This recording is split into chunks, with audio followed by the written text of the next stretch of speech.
اب 5واں رکوع شروع ہو رہا ہے، یہاں سے لے کے رکوع نمبر 14 اور رکوع نمبر 15 کی ابتدائی 2 آیات 123 تک یہ سلسلہ کلام جاری رہے گا بنی اسرائیل کے حوالے سے۔ اسرائیل یہ لقب یعقوب علیہ السلام کا، اسر اور ایل ہبریو ہے، عبرانی ہے، اسرائیل کا ترجمہ اللہ کا بندہ، یہ لقب یعقوب علیہ السلام کا، اور ان کے 12 بیٹے معروف ہیں جن میں سے مشہور ہے یوسف علیہ السلام۔ ان سے سلسلہ جو چلا وہ بنی اسرائیل کہلاتے۔ بنی اسرائیل میں یہود بھی ہوئے، بنی اسرائیل میں نصارہ بھی ہوئے۔ یہاں البقرہ میں یہود کا ذکر زیادہ اور اگلی سورت آل عمران میں نصارہ کا ذکر زیادہ آئے گا۔ ہم سے خطاب یعنی نبی اکرم علیہ السلام کی امت سے خطاب وہ 150 آیات کے بعد جا کر آئے گا انشاءاللہ تعالی، لیکن پہلے بنی اسرائیل کا ذکر کیوں آ رہا ہے؟ ہماری عبرت اور سبق آموزی کے لیے۔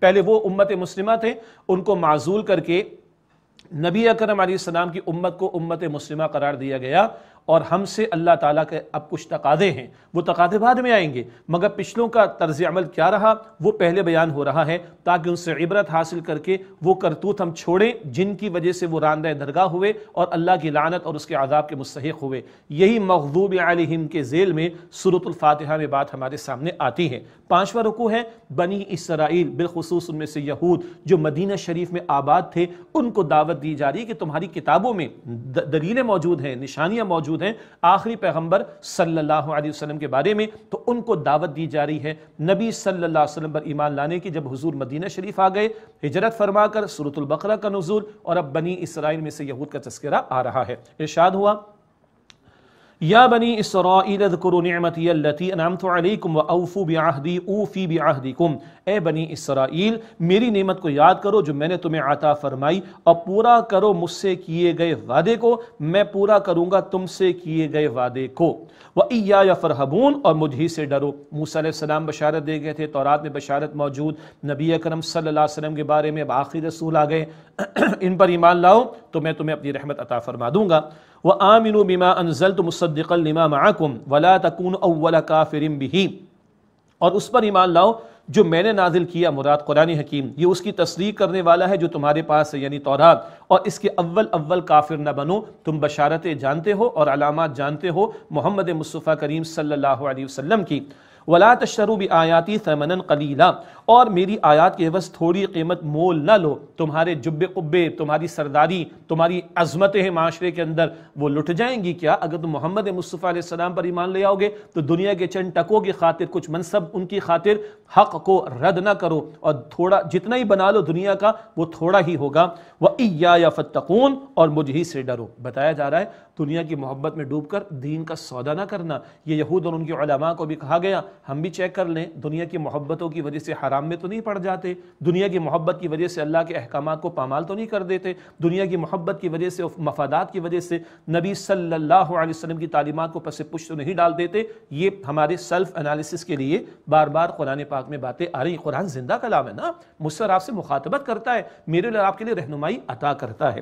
فرمایا وَلَا تَلْبِسُوا الْحَقَّ بِالْبَاطِلِ وَتَكْتُمُوا الْحَقَّ وَأَنْتُمْ تَعْلَمُونَ، اور فرمایا کہ اور نہ ملاؤ حق کو باطل سے، اور حق کو مت چھپاؤ جانتے بوجھتے۔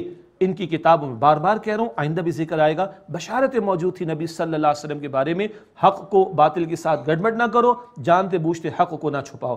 وَأَقِيمُوا الصَّلَاةَ وَآتُوا الزَّكَاةَ وَارْكَعُوا مَعَ الرَّاكِعِينَ، اور نماز قائم کرو اور زکوٰۃ ادا کرو اور رکوع کرنے والوں کے ساتھ رکوع کرو۔ ان کے ہاں نماز میں سے رکوع مائنس ہو گیا تھا، اور نمبر 2 جماعت کی نماز انہوں نے چھوڑ دی تھی، یہود کی بات ہو رہی، اس پر بھی توجہ دلائی جا رہی ہے۔ نماز اللہ کی یاد دلاتی ہے، زکوٰۃ دینا مال کی محبت کو کم کرتا ہے۔ یہ تمہارے اندر اوصاف ہوں گے تو حق قبول کرنا آسان ہوگا، یہ ان کو دعوت دی جا رہی ہے۔